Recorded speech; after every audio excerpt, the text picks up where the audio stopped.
read the contract, so my attorney did that.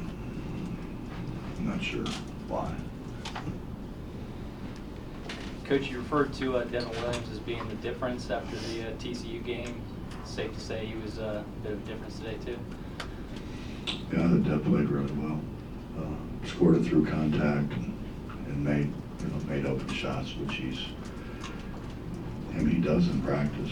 He had, he missed some shots the Gonzaga game, the Purdue game, and I think, he hadn't really looked to shoot those, but he's pretty good at shooting. And he rebounds the ball for us. He's our one guy who can really go rebound it in the crowd. Coach, at this point, do you even worry about what Oklahoma State and Baylor do? Do you care about what seed in the tournament? Or? Excuse me. I have a preference, but there's nothing we can do about it. We can only control what we can control. So get done with, all the exciting line of questioning that I'm going to get here, and then go to the office and watch the end again. This is like the thrill of the day for me. To come in here and listen to you, probe the way you probe about things. Was there a time over the past couple of weeks where you saw Devin maybe start to get it a little bit more?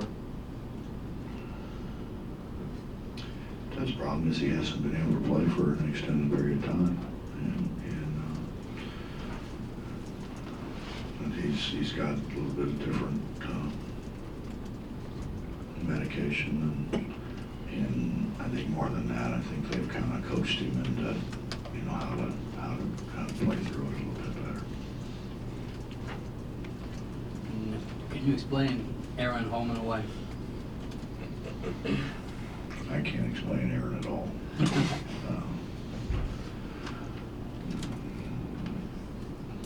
Bobby, Aaron, you ever see that commercial, I'm comfortable in my own skin? We need to get that commercial for Aaron, because he tries to do too much, and he's trying to win. It's not selfish at all. He's just trying to win. When he plays, kind of within what he's really good at doing, he's pretty doggone good. And then he got 28 against a heck of a defensive team today. When you guys, I think the largest lead was 25, and Bill had called his final timeout with like 17 minutes left, what goes through your mind in a situation like that? Make sure that we continue to play. We're out there jumping around and doing whatever that is they do. And my thing was, man, we're 17 minutes to go, let's play. We still got to guard, we still got to rebound the ball. We don't need to take, rush shots, but we don't want to lose our aggression either. We just trying to get their mental aspect, of the game mentally in line for them. Bob, do you think you did lose that aggression some because you were down in the zeros a lot? Shot clock. Well, I don't know that was necessarily a bad thing. We had the ball in Lonnie's hands, and they did a pretty good job. I honestly thought he could get to the free throw line a little bit more than what he did. And then we were going to run some things for Aaron, and they did a pretty good job switching it all out. When we get a little more experience, we'll handle those things a little better. When they really jump switch everything, we'll be able to slip it better. We'll be able to read those things a little bit better, and not just the screener, but the guy with the ball will be able to understand where the ball's supposed to go better. We were open, particularly when Kevin Murray went in. I mean, he screened and over the basket was open. We just didn't get it to him. And then our other guys are just screening and standing there, which has kind of been our problem. But no, I didn't feel bad about the shot clock. We didn't get the shot clock turned back on soon enough, and Aaron thought the shot clock was running out the one time. And we had another clock. There's nothing wrong with that.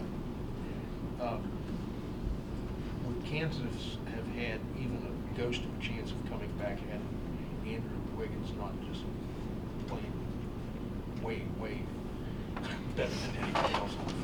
Yeah, I mean, yeah. I don't think so. Have you, I mean, you've seen him a lot. Have you even seen him play like that? No, I've never seen him play like that. He made shots today. You know, when he makes shots, he's really difficult. Was it technical? Wasn't on me. Just to make sure you put that in there. It wasn't on me. But it is Billy. But I don't. He's always so calm. I don't Surprises know. me. I could say a lot of things that would get me in trouble. I won't. Coach, 15 minutes from Terry Henderson. Did you think you'd get that amount of play from him? What did he give you? When he I was had in no there? idea. I had no idea, and that's why I put him in so early. That's why I put him in ahead of Gary, because I wanted to see what he could do. I didn't want to wait, you know, and try to save him until the end and then put him in, and he wasn't able to do what we needed him to do. And I wanted to see, you know, if he could recover and be able to do it again. And no, I was pleased with Terry. You know, he didn't have the same kind of rhythm that he had, but I think that's a big step for him and a big step for us. Bob, I don't suppose you're going to tell us what your preference is for seating, are you? Fair, fine. Well, you know, you guys need to guess on something. Well, no, I read your articles, you guess on a lot of stuff, so. But I'm generally correct, though. I think I know where you're going on this one. When Devin is your third scorer, that's how much different is it for what you guys want to do than if it's Nate or if it's Remy or if it's even Terry? I think it's a big difference because he scores it through contact and he scores it close. And,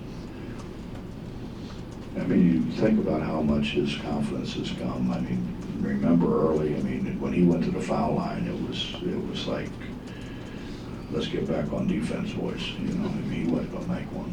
And his confidence, and he listens, and he does what you ask him to do, and makes a big difference.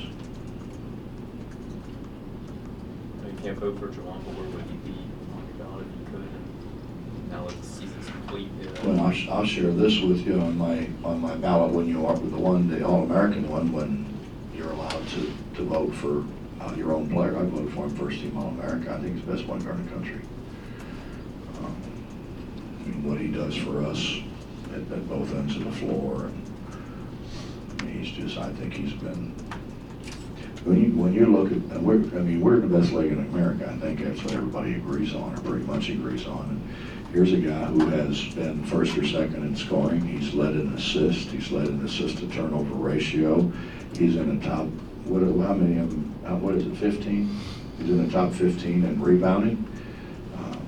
He's in the top. He's in the top like 5, I think, in field goal percentage. There's not one area that you can really look at, and that he's not one of the top guys in the league at. You're talking about a 6-foot point guard he's one of the top 15 rebounders in the country, in the conference. So, well, you know, I don't know, what else would you ask him to do? Go get the ball at the end of the game instead of letting him throw it to those other guys, maybe. But we'll work on that. Coach, I know you love talking about the clothing, but so what's up with the hat? I don't love talking about clothing. I'd like to dress like you. I mean, you look rather comfortable. Some people would say you kind of look like a bum, but I wouldn't. I'd say you look rather comfortable. So I imagine there's some significance, though. Well, I was walking off the floor, and one of our military personnel said, "I want you to have this," and I said, "No, I don't want to have your hat." And he said, "No, Coach, I want you to have it. I really want you to have it." So I figured if he was kind enough to give it to me, I'd wear it. I appreciate that. So that's why. Bob, what do you project that you have to do next week in order to get to where you want to be? Well, I could probably answer that better, Dave, when we figure out where we are. But, you know, the thing about it in this league is we're going to have more opportunities to increase our PI. I mean, what, throw somebody out there, you know, give me a name, Oklahoma, we split Oklahoma, they're in the 20s. You know, Baylor's in the, what, 40s. We're gonna have opportunities to really help our RBI to get quality wins, and so we've just got to go win some games. Anything else? Did you think the offensive rebounding, how much of that was a key for you guys It's today? huge for us. It's huge for us, and I think that's something that Nate is going to continue to get better at. Because Nate's got really good hands, and if we could just get him to go where the ball's going to be more often. But I like the way he rebounds the ball offensively, and Devin's getting better at it. They're still not they're not anywhere near where they need to be, but they are getting better at it. Remy, if we can get him inside the foul line some more, victory. We're good to get him in there a little more. And as Kansas started with that full court pressure, what kind of adjustments did you guys have to make? Well, we was actually trying to get in the press breaker, Right. because we weren't in it about the first couple times. So just get in press breaker where we were organized.